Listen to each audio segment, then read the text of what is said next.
ஆரணியில் தனியார் கல்லூரி சார்பில் பெண்கள் பாலியல் குற்றம் தடுப்பு, போதைப் பொருட்கள் ஒழிப்பு குறித்த விழிப்புணர்வு பேரணி நடைபெற்றது. ஏராளமான கல்லூரி மாணவிகள் பங்கேற்று ஒலிம்பிக் சுடர் ஏந்தி விழிப்புணர்வு ஏற்படுத்தினர்.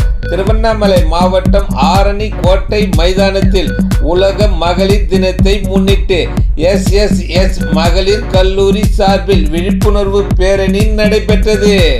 நிகழ்ச்சிக்கு கல்லூரி தாளாளர் நடராஜன் தலைமை தாங்கினார். கல்லூரி இயக்குனர் செல்வம் ஒலிம்பிக் சுடரை ஏற்றி வைத்தார். இந்த பேரணியில் பெண்கள் பாதுகாப்பு குறித்தும், பாலியல் வன்கொடுமை குறித்தும், போதைப் பொருட்களால் ஏற்படும் தீமைகள் குறித்து விழிப்புணர்வு ஏற்படுத்தப்பட்டது. இந்த பேரணி ஆரணி கோட்டை மைதானத்தில் இருந்து தொடங்கப்பட்டு பழைய பேருந்து நிலையம், காந்தி மார்க்கெட், புதிய பேருந்து நிலையம், சத்தியமூர்த்தி சாலை, சேத்துப்பட்டு சாலை உள்ளிட்ட பல முக்கிய வீதிகள் வழியாக சென்று விழிப்புணர்வு ஏற்படுத்தியது.